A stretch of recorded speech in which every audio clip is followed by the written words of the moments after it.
I walked into that gym knowing exactly how I'd be treated, like a joke.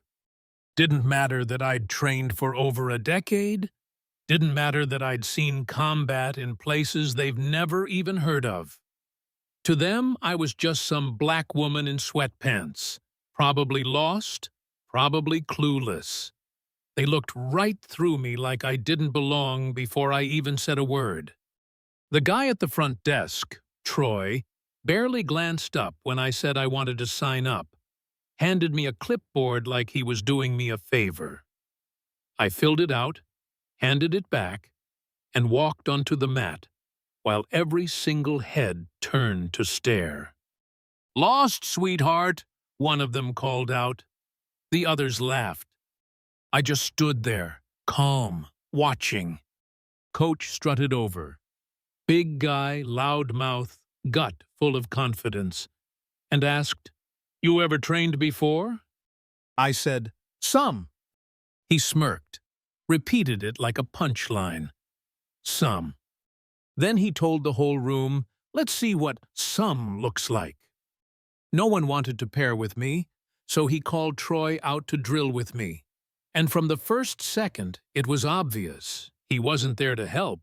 He was there to prove a point.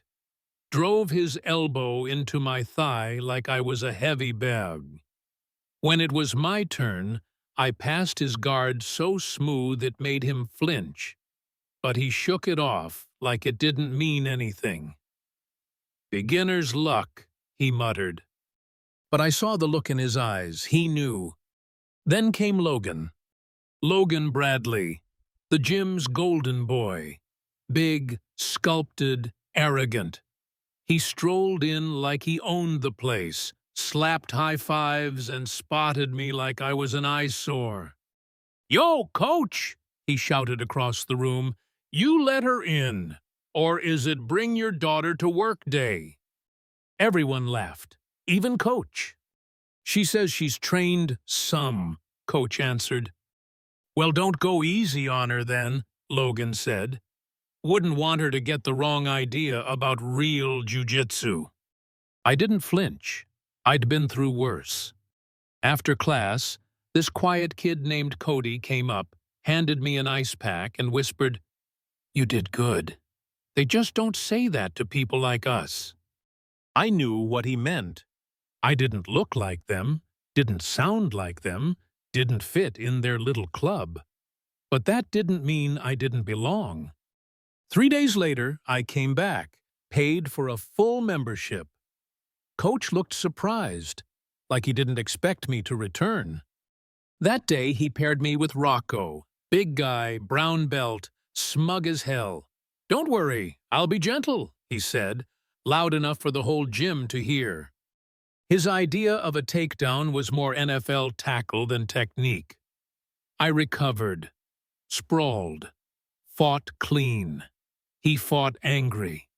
And when I caught him in an armbar, clean as textbook, his face twisted with something between rage and fear. Later that week, Coach announced Challenge Night.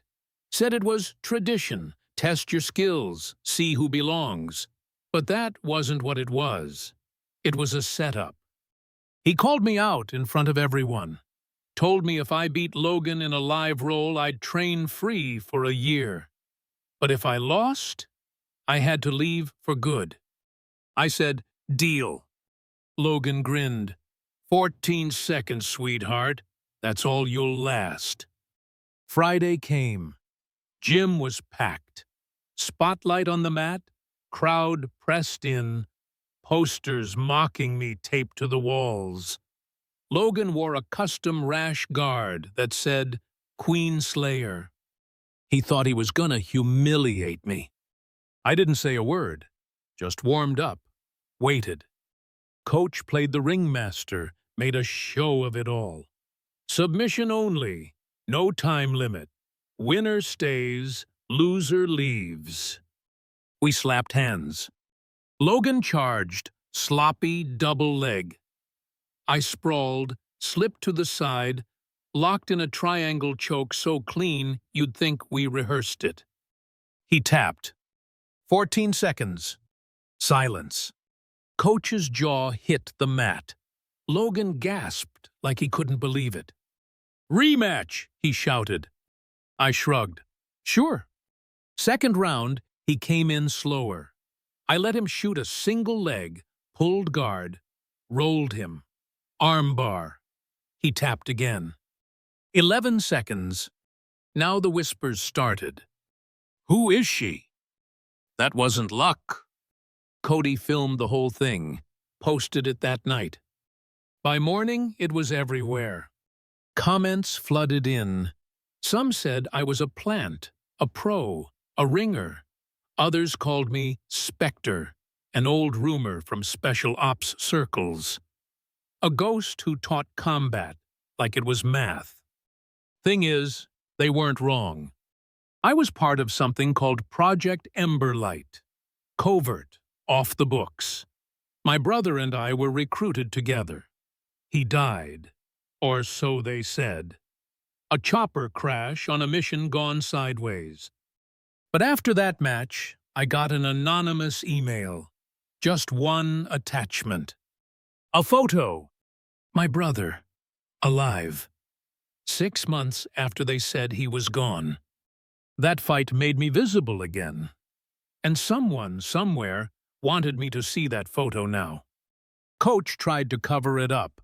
Posted a video claiming he'd trained me, that he saw potential from day one. Then Cody dropped the real footage. Coach laughing, mocking, saying, "Let's see if people like her can hang with the real killers." The sponsors dropped him. Students quit. Logan got suspended. The whole gym unraveled. But me? I had my lead. Coordinates. 3 states away. A facility that didn't exist. Rachel, the coach's niece, and Cody insisted on coming. They wouldn't let me go alone. And maybe I didn't want to. We drove through the night, silent most of the way. When we got there, the gate opened before we even knocked. Like they were waiting.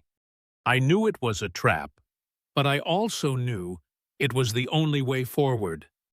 And that's where the real story begins. So let me ask you, what do you do when the world calls you weak, untrained, unworthy? Do you walk away? Or do you step on that mat and remind them who you really are? Drop your thoughts in the comments, because I'm listening. And I know I'm not the only one who's ever been underestimated.